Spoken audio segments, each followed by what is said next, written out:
రాత్రి అన్నం ఆడుకుంటాకి తాడేపల్లి కూడా అంతా తిరిగాను, ఎవరు అన్నం పెట్టలేదు.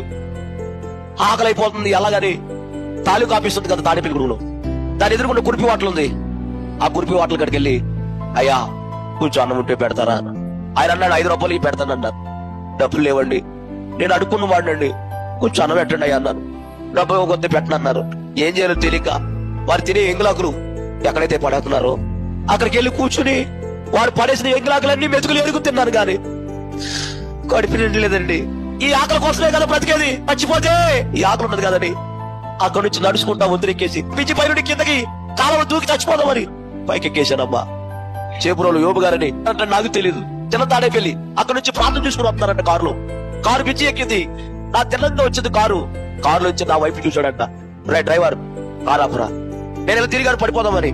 ఆయన వెనకాల వచ్చి నన్ను పట్టుకుని తిప్పి కారులో ఎక్కించుకుని ఈ రాత్రి అన్నం అడుకున్నారు, ఎవరు పెట్టలేదండి. ఆకలి తట్టుకోలేక చచ్చిపోయి పైకి ఎక్కానండి, నాకెవరు లేరండి అన్న.